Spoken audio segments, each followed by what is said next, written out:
कभी सोचा है एक गरीब इंसान की कीमत एक अमीर के कुत्ते से भी कम हो सकती है। ये है अब्दुल की कहानी।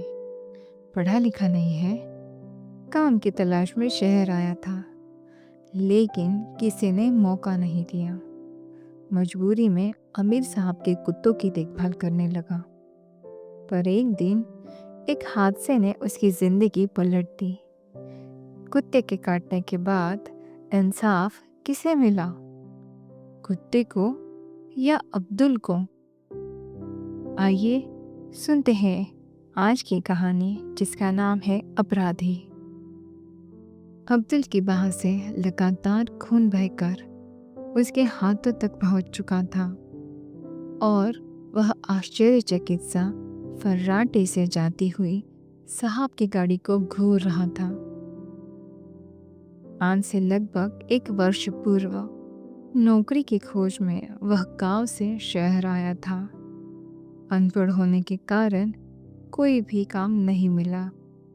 कचरा, ईंट, गारा ढोना उसे कतई नहीं भाया। एक दिन उसके गांव की पहचान वाला एक साथी मिल गया और उस पर तरस खा उसे अपने फैक्ट्री के मालिक से मिलवाने ले गया। मालिक को उसके दो प्रिय कुत्तों की देखभाल के लिए नौकर चाहिए था। पहले तो वह उनके हट्टे कट्टे कुत्तों को देख डर गया, लेकिन फिर पेट की आग के सामने डर कर घुटने टेकने ही पड़े। लगभग सप्ताह भर में साहब के पुराने नौकर ने कुत्तों से उसकी जान पहचान करवा दी। अब वह सुबह शाम उन्हें खाना खिलाना, घुमाने ले जाना और फिर नहलाना धुलाना करता था। उसके बाद वह घर लौट आता।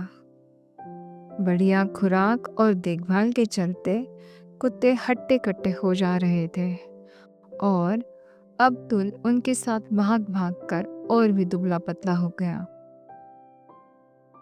अचानक एक दिन आउट हाउस से निकलते हुए उसने जैसे ही टॉमी को जंजीर से बांध बाहर ले जाना चाहा, वह जंजीर छुड़ाकर पार्क में भागती हुई बिल्ली की ओर लपका।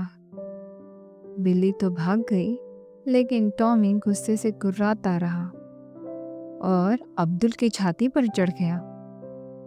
उसने उसकी कमीज की बाजू फाड़ उसकी कलाई को मुंह में दबोच लिया।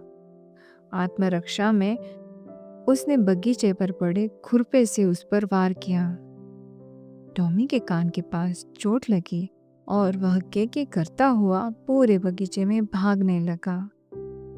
शोर सुनकर साहब का चहेता नौकर रामू बाहर आया और अब्दुल की पूरी बात सुने बिना ही साहब को शिकायत लगाने तेजी से अंदर भागा। साहब आए। अब्दुल ने खून से भरे हाथ उन्हें दिखाते हुए जैसे ही कुछ बताना चाहा, उन्होंने बीच में ही टोक दिया, चुप रहो, तुम्हारी हिम्मत कैसे हुई टॉमी पर हाथ उठाने की? कल से काम पर मत आना। और टॉमी को पुचकारते हुए उसे गाड़ी में बिठा डॉक्टर को दिखाने चले गए। अब्दुल अपराध भाव का बोझ लिए भारी कदमों से घाव धोने बगीचे में लगे नल की ओर बढ़ने लगा।